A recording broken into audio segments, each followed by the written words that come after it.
Hola, buenas noches compañeros de la Universidad Virtual del Estado de Guanajuato. Mi nombre es Irma Sandoval Rodríguez, soy alumna de la universidad. Actualmente estoy cursando la licenciatura en Derecho. Mi número de matrícula es 2402-7109. Actualmente estoy cursando el módulo de juicio de amparo 1. El nombre de mi asesora es Sofía Pérez Fuentes Sacramento. El nombre del reto que nos ocupa es el reto número 2, llamado la jurisprudencia. La fecha de elaboración es hoy, 18 de julio de 2026, en donde estudiaremos 3 jurisprudencias, de las cuales responderemos lo que se nos pide. En el primer caso está relacionado a la tesis primera, diagonal J.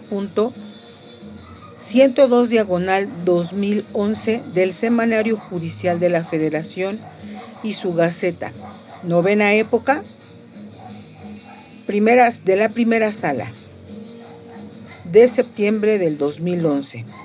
Página 489, es una jurisprudencia común, y esta nos dice que señalemos el método de integración que se utilizó para la creación de dicha jurisprudencia. El método de integración que se utilizó para la creación de esta jurisprudencia es la reiteración de criterios, ya que el propio texto de esta tesis señala que los requisitos de importancia y trascendencia para el ejercicio de la facultad de atracción se satisface cuando se solicita para integrar jurisprudencia por reiteración. Adicionalmente, me doy cuenta que cumple con el requisito fundamental de enlistar las 5 ejecutorias resueltas en el mismo sentido para que ésta se considere como jurisprudencia por reiteración, ¿sí? El de las cuales son 1. Facultad de atracción 10 diagonal 2007-PL. La segunda es la facultad de atracción 78 diagonal 2010. La tercera es la facultad de atracción 120 diagonal 2010. La cuarta es la facultad de atracción 168 diagonal 2010. La quinta es la facultad de atracción 13 diagonal 2011. ¿Sí? Nos dice también que indiquemos en qué época del Semanario Judicial de la Federación fueron publicadas las jurisprudencias, y en este caso fueron en la novena época. ¿Sí? También nos dice que identifiquemos si se cumple con el requisito establecido en el artículo 223 de la Ley de Amparo respecto a los votos que deben emitirse para su aprobación. En este sentido, sí se cumple con el requisito establecido por este artículo de la Ley de Amparo vigente en el momento que se aprobó la citada jurisprudencia, y que a la letra decía: artículo 223. La jurisprudencia por reiteración de las salas de la Suprema Corte de Justicia de la Nación se establece cuando se sustenta un mismo criterio en 5 sentencias no ininterrumpidas por otra, en contrario, resueltas en diferentes sesiones por una mayoría de cuando menos 4 votos. ¿Sí? Las cumple perfectamente. En el caso 2, nos dice que identifiquemos cuáles son los razonamientos para que la jurisprudencia primera diagonal J 93 diagonal 2013 décima época fuera sustituida por la jurisprudencia primera diagonal J 78 diagonal 2018 décima época, emitida por la primera sala de la Suprema Corte de la Nación. Esto les puedo comentar que los razonamientos principales de la primera sala para este cambio de criterio fueron que la regulación de la citación a esa audiencia en las legislaciones locales mencionadas es semejante a la prevista en el artículo 141 del Código Nacional de Procedimientos Penales. Para la citación de la audiencia inicial y de la lectura sistemática de las fracciones 1 y 2 del artículo mencionado, se advierte que la citación de la persona investigada a la audiencia inicial, en la que habrá de formularse imputación en su contra por sí sola, al tratarse de una simple comunicación del juez, también razona que no obstante a lo anterior, el hecho que conforme a la fracción segunda del precepto citado, en caso de no comparecer injustificadamente, pueda ordenarse su comparecencia forzosa, pues ello es un acto futuro de realización incierta, al estar condicionado a que citado no asista sin justificación. Y el representante social solicite que se ordene su comparecencia mediante la fuerza pública, por lo que ese acto de comunicación como tal no incide en la libertad personal del citado. ¿Sí? También nos dice que indiquemos la época del Semanario Judicial de la Federación,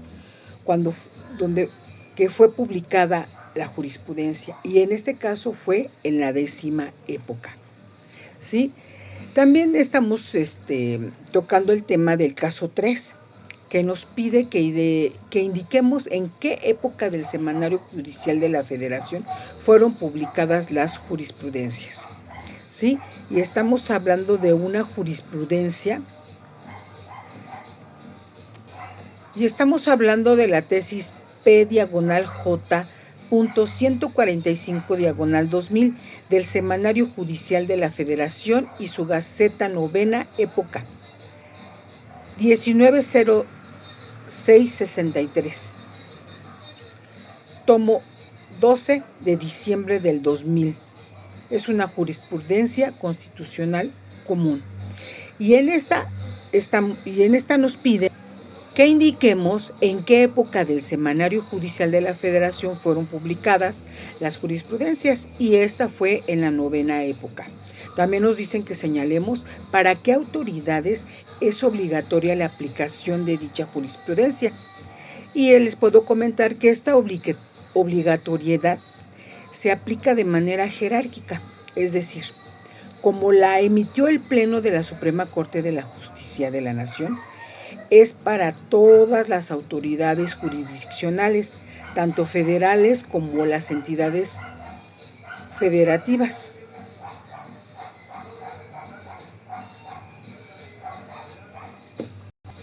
Esto es, jueces, tribunales colegiados y unitarios de circuito, juzgados de distrito, tribunales militares, etcétera. ¿Sí? Esto me parece muy importante tratarlo porque sobre la importancia y la utilidad de la jurisprudencia, de acuerdo con el análisis de los estudios de caso y las respuestas a mi planteamiento, primeramente me gustaría mencionar la importancia de la jurisprudencia para el ejercicio del derecho, ¿sí? Y la búsqueda de la justicia para los gobernados, ya que se trata de establecer criterios de interpretación de las leyes vigentes, que se vuelven obligatorios principalmente para los impartidores de justicia. Aclaran normas ambiguas, llenan vacíos legales e incluso adaptan el derecho a los nuevos cambios sociales, políticos y de la ciencia y la tecnología. Esto sirve como una guía para que los jueces eviten resoluciones contradictorias sobre casos similares, con lo que se carecería de certeza jurídica. En cuanto al primer caso, es importante resaltar que hay que ser cuidadosos al estudiar la jurisprudencia, tomando en cuenta las leyes vigentes, que se encontraban en el momento de su creación, ya que en este primer caso se nos preguntaba si se habían reunido los requisitos de acuerdo al artículo 223 de la Ley de Amparo, el cual en la actualidad se encuentra derogado. En cuanto al segundo caso, es de reflexionar lo que yo consideraría la dialéctica y la evolución en los criterios jurisprudenciales, ya que el criterio que hoy es vigente posteriormente podría ser interrumpido y sustituido por uno en contraria interpretación, por lo que considero que los profesionales del derecho tenemos la obligación de estar atentos a estos cambios en los criterios de interpretación. No dejo de mencionar lo importante que es observar los razonamientos que realizan quienes generan jurisprudencia. En cuanto al tercer caso, me parece verdaderamente relevante analizar con detalle la temporalidad de la aplicación de la jurisprudencia y la relación que esto tiene con la garantía establecida en el artículo 14, de la Constitución Política, respecto a la no aplicación de la ley de manera retroactiva en perjuicio, pues comparto el razonamiento expresado por la Suprema Corte de Justicia de la Nación en cuanto a que la jurisprudencia es un criterio de interpretación sobre la ley, pero no es la propia ley. En este mismo caso es importante reconocer a partir de dónde se genera la jurisprudencia, establecer para qué autoridades es obligatoria. Para concluir, me gustaría decir que el estudio y conocimiento de la jurisprudencia de manera constante y permanente es una obligación para los profesionales del derecho, si se quiere tener un buen desempeño profesional. Por mi parte es todo, compañeros, les agradezco su atención, gracias por la oportunidad, que pasen bonita noche.